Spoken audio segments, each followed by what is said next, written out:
This place we've rented here, I really like the old lady who owns it. She's in her 80s. She doesn't speak any English, but we seem to get along really well. But anyways, they have this building out front, and it's all family, of course. And there's grandma out here, and there's 2 sons and a grandson, and he's the barber. He's got a barber shop out in the front. Okay, so it's all family and whoever else, right? And so they have this place out back that's 4 stories high. You see it here, right? See this building here? Okay. See where it goes up? We're up there on the top, okay? And this yard, which has like a papaya tree and coconuts and stuff in it, but so both sons and the grandson speak English pretty damn well. And so, you know, it's a whole big family deal. Well, the grandson, the barber, he knocked up a girl a little while back, and she had a baby, and he moved her in here. So we've had a baby crying and stuff for a while. Anyways, what happened was yesterday morning the baby died. Started not being able to breathe. They ran it to the hospital and it died there. Now I don't know all of the details on it. So they set up this thing here. We got some flowers. We brought some flowers, and man, he's pretty upset, his girl. But anyway, so I was told to move my bike out by one of the sons, and because this would go on until like 10 or 11 this morning if I wanted to ride it, to move it onto the street. But the old lady back here, she told me that it's fine where it is. It won't be in the way. Well, it's like 1 o'clock in the afternoon, and I still can't get out. But it's okay, because we're not leaving today. So that's what's going on out here. Now, I did not. Last night, people showed up. They had bread and coffee. We sat out. I sat out there for a long time. We sat out there. Vida went to bed. But just people sitting around. I guess they were praying. You know, I don't know. So, but I didn't pull the camera out and wave it around. It's just inappropriate. Nobody else was doing that. So I'm just going to show you a little bit. See, here's the house, this other building. She just had a bathroom and a kitchen built onto this one. Add an extra room. There's some upstairs. There's a gringo lives upstairs in that one. There's also a gringo lives upstairs in ours, but he's been out of town this year all the time. He's been there 12 years now. And then you have this walkway where it's, I don't know what you call this, but you know, it's where I get to park my bike. All the motorcycles park in here, including the old woman. She rides an ATV. So I'm just going to walk up on this, but I'm not going to go out there and put the camera around. I'm just not going to, you know what I mean? It's really like a baby just died. You know what I mean? These are all flowers. Lots of flowers, right? And they set up a tent out front, and people have been here ever since. I'm going to show you the flowers.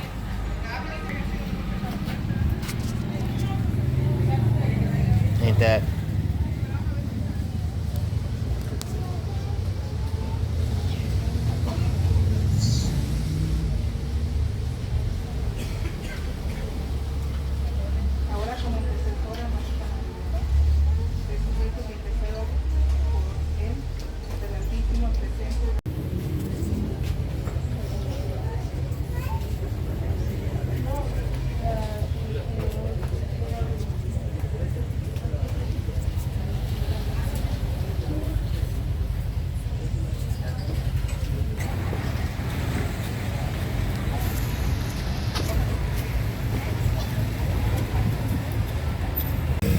This whole thing is very sad, or triste en español. It's interesting. I've been to Mexican Christmas, New Year's with them at their houses, birthdays. This is a first for this. So it's interesting to get to be even a little part of it.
interesting. They're carrying the casket to the graveyard. Never seen nothing like that.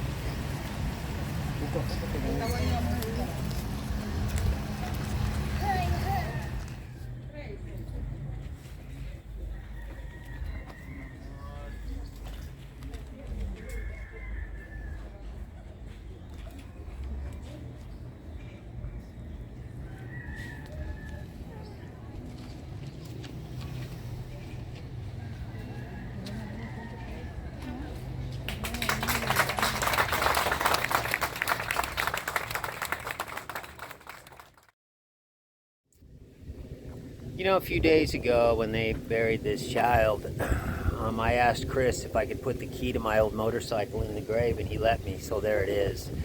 Now, a lot of you don't remember my old bike, but I had Betsy for 19 years. It looked pretty much like this bike. It was just a few years older. And that bike's been everywhere from Alaska to Yucatan, all over, all kind of places, all kind of shows, all kind of rallies, all kind of parties. That bike was on more ships than I can remember, tied into the cargo hold of different ships. Yeah, I can't remember them all. And so that was through the years of my youth, and I will probably never be as close to a motorcycle as I was to that one. And I kept it going for I retired it with 534,000 miles on it, give or take. A couple of thousand probably, right? So the key meant a lot to me. So I'm really happy to have it here. It's just a sentimental thing, right? And I didn't think later when I told Chris about this, I didn't think it would affect him that much. You know, I told him maybe the key will take his daughter places, you know. It's been everywhere. That key's been everywhere, and in magazines all across the world. Some of them were international, and I seen them. And he got emotional about it. I didn't think it was going to affect him that much, but I mean, this just happened. So I just come back to visit, and it's been a few days. And with that, well, I'm taking a walk today. The key to Betsy will forever, I guess, be in the ground right here. And with that, well, I'm going to go.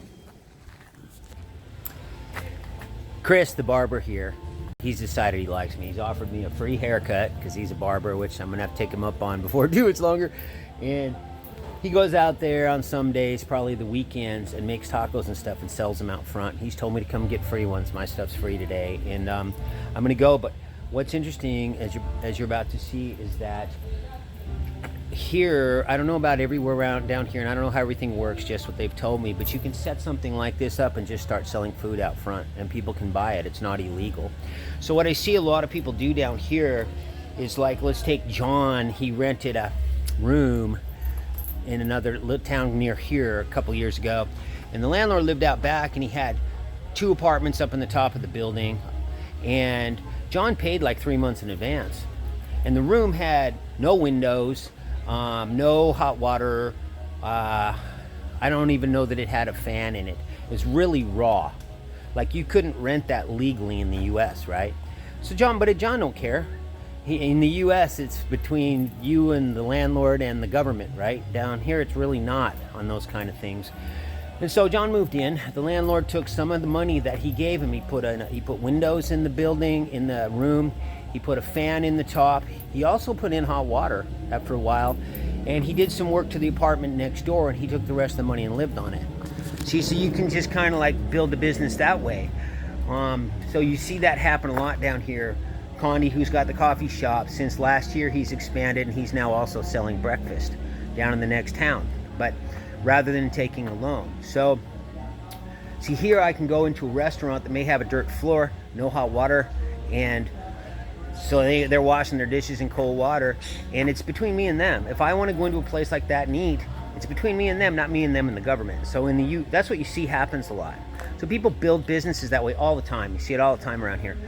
So in the US, you've got codes, right? The government tells you what you can and can't do, if I can eat in your restaurant or not, if you can even serve me food. And so you have to go to a bank and you have to take out loans so that you can make all your shit perfect before you can even sell me a fucking hamburger, right? So that means that puts us into the usury trap. Now, some of you may have looked into usury. If you look into the history of usury, it's destroyed economies, it's destroyed countries, got a long history of being really, really, really bad. Usury is loaning money with interest. They lock us into that. So I'm gonna go have breakfast here and I'll show you where we're going to. Of course, here's my bike and I guess you can call this a garage, right? Other bikes.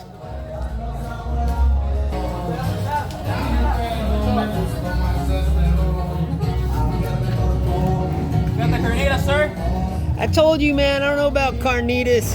That's carnitas, We're gonna try it. Where'd all your customers go? They went down to the beach, but they're gonna be back. You had a bunch of them out here earlier. Yeah. Look, we have different kinds of parts of the pork. This is skin. Yeah, I don't Right want here. that. This is. I told you, I don't good? really. Yeah, I'm good. I don't really care for guts and stuff, man. Yeah, no, we don't. You have got that any here. meat in there? This is meat. Let me have the meat, Chris. Meat, straight meat. Yeah, Sounds man. good for sure. I've tried this stuff, but I just don't like it. Like Yeah. gut, except for chorizo. Chorizo's guts, Oh, right? yeah. I like that. This right here, it's this is a costilla. This is a rib. That's fine. Yep. Whatever you want to give me, man. All right. Good, sir. Okay, senor. Okay, senor. He always calls me sir. Senor. So I'm gonna have me some tacos here at this here place. Oh, it's my other girlfriend. She's sweet. Gotta get a picture, man. And that's it. It's a side lot job. What do you do this on, like the weekends? Yes, weekends. Yes, Sunday. Sunday. You've been doing it long? I don't remember you doing it last year. Yeah. Yes, Sundays. It's Sunday. Yes, Sundays. We're ready. You guys cook on the fire back there too, I Yeah. think. Yes, with wood. It's with wood. That's good flavor. Different, way different flavor. Right on. How many tacos? 2, 3? I don't know. What do you think I need? 2 or 3? I think 3. Okay, I'll have to have 3.